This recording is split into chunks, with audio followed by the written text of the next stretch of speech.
Hello. Hi, Drew. How are you? I'm good. How are you? I'm doing great. So, I was so happy and surprised by your performance in this movie. I'm a big WWE fan, and so just Surprised. so, Surprised. My well, feeling. I've only got one feeling left. Don't take it away from me.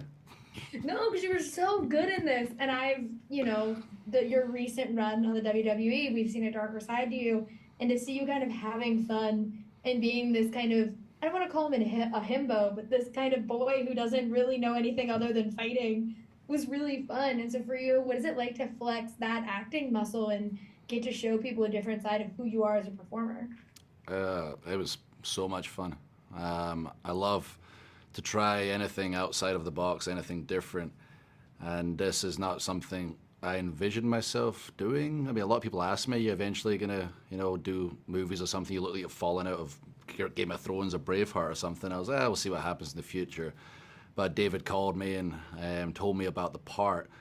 And a lot of wrestlers in the past have gone into heavy number four who's just big and angry. I was like, I'm not interested in doing that. It has to pique, my attention, pique my interest. And I was like, wow, this sounds like it'd be a lot of fun. And when I actually got there and I was involved in the process, and JJ, the director, was basically telling me, just be you, just have fun and hit out with as many Scottish slangs as you can possibly hit out with, because that's not what I know, that's what you know. And it was so much fun to have that freedom. And every take, try something different to the point. Scott Atkins playing my brother was kind of like, wow, how are you doing this? Like so many different things. I was, that's what we do in WWE. We just improv. And he literally told me, do what you want and improvise. So it was so much fun on the set. Well, yeah, it's one of my favorite things about Dave Bautista as an actor, not a wrestler, like actor Dave Bautista is he uses his strength and his size to like his advantage because he plays these characters who are very either soft spoken or they have like soft souls. And it's really cool to see. And like on the flip of that, I really liked how much fun you were very clearly having in this movie because most of the time I'm seeing you, I'm like, he's ready to kill somebody. And even though that was your job, you were having fun while doing it in this. Do you want to like if you want to do acting in the future, do you want to do things that are more fun and let you do that improv and let you have fun with the comedy aspect of it?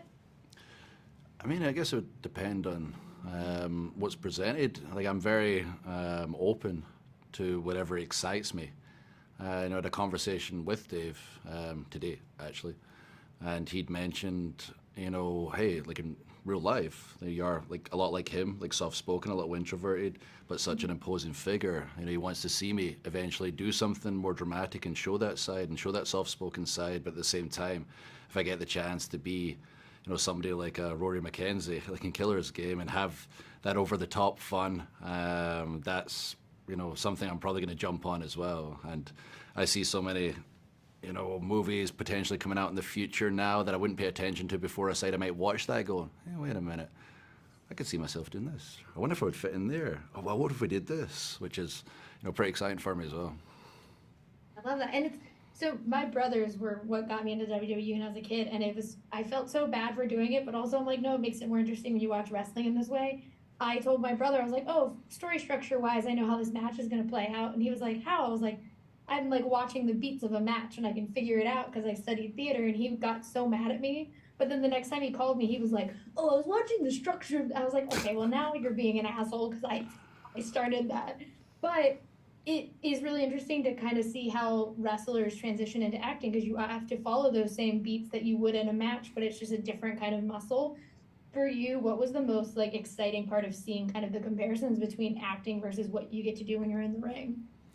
Yeah, it's incredible just how WWE prepares you for this world. I was genuinely terrified, and I didn't realize I'd been preparing for 24 years. I got on set, and Dave came up to me, told me, "Are you nervous?" I said, yes. He told me he was nervous, which relaxed me right away, just knowing how much he's achieved in that world. And once I got to, be in front of the camera, the red light went on. It's almost like I just relaxed completely.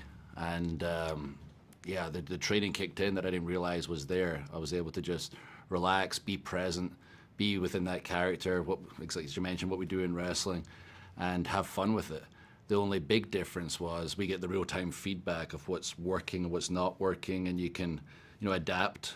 I don't know if it's the same. I've never done theatre before, if you can ad-lib a little Yeah. bit when you're up there, but if you hear that's not working in WWE, if you're experienced enough, you change the promo, you change the match, you get them on the right path where you want them to be. They need to be cheering. Here, we'll get them cheering. They need to be booing. Ooh, they're not feeling it right now. Okay, now I've got them on the right track, and you know what's happening because you're getting that real-time feedback. On the set, you do your piece, you give it your all, then it's cut, and everyone's just freaking silent, which is death in WWE. It's the worst thing you can have. I don't care if I'm a good guy and you're booing me, or I'm a bad guy and you're cheering me. As long as you're making noise, that's okay. Like, silence is the worst thing that can happen, and that's what happened after my first cut. And I went, oh God, I crapped the bed. They've just went, oh my goodness, why did we bring this guy to Budapest? He's terrible. No, they were moving on. And then I asked somebody quietly, I was like, is that okay? It was like, Drew, we wouldn't be moving on if it wasn't okay. It was very good. So I had to get used to the idea of not getting the reaction to know if I'm doing well or not. Just we're moving on means you did a good job. You have to bring someone on set and they'll just go boo, and then like. It would tell me dramatically if you're going to say, cheer me along. Just have someone there so then you. Oh yeah, just a few hype people. So here are these 10 people at the side. They're just for Drew. It's going to cheer him on. Drew just needs to know how the cut went, so just let them know and now we're fine. Yeah. Boo him. Okay, go again. Well, you also, I come from a Scottish family. My grandpa came from Glasgow, and so whenever I get to hear someone be Scottish, not only in like a movie but like you in the WWE, it's really cool to me because I'm just like, hell yeah, Scotland. When you got to bring in the Scottish slang and like improv in that way, what was like one thing that you're like, there's no way he's gonna let me say this because it is so off the rails, no one's gonna know what it is, that he let you keep in the movie? I mean, that's the great thing about JJ. There is no limitations. There's no box. The box doesn't exist. It's so far outside the box that he's just gonna let you do whatever feels right. Give you some suggestions, hype you up. Like, he's just so full of energy. He's such a hype man. But he let me go crazy. Like, as he said, I don't know the Scottish words or the slang or whatever. You just go crazy. And if it makes sense for this, if it feels right, it's going to make the movie. So I was just using every slang word I hadn't used for about 15 years and asking my brother and friends, what's the new slang words? What are people saying? And I talked about it earlier. I'm trying to desensitize America to the C word. The butcher's fighting the cause right now. I appreciate it. I'm stepping on board. Favorite. Yeah, it's a term of endearment where I'm from, in Australia as well. So eventually America will feel the same, and it'll just be like, punctuation at the end of your sentence, like me in real life. I love it. Thank you for doing the good work, because it's one of my favorites. And I'm like, I feel like I'm fine saying it, but I'm also like, I don't want people to be shocked when I drop the C word. Oh, but people are shocked in America all the time. They really are. But for my, you get to be the action part of this rom-com, because it is the funniest thing in the world is when I realized this was a romantic comedy. Once I got into it, I was like, great, Dave Bautista did it. He wanted to do a rom-com, and that's what this is. But it's such a wrestler's version of a rom-com that I love it so much. When you got the call and Dave was explaining this to you and you kind of heard that vision, what was kind of the first thing that went through your head? I mean, the initial call, I just got the basics of the story and putting the hit on himself and the character, which was intriguing enough for me. I was, oh, wow, that's awesome. It sounds like something I would watch. And then I got the book, and then when I got my hands on the script and started reading it and kind of getting into it, I was like, wow, this is really something I would watch. And it's not just like nonsensical violence, which is fun at times as well, but it's got everything, and at the core, it's got heart. It's got the love story, with like Dave's character and Sophia's character. It's got such unique action that JJ is such a master. It's just so innovative with some of the physicality that goes on in the movie, and then the comedic elements on top of it. It's just, I was watching it, the preview at home, and I was so into it, like, man, this is fun. But then I pop up and go, that's right, I'm in it. It's just the kind of movie, I would watch myself, but also I'm involved, which is cool.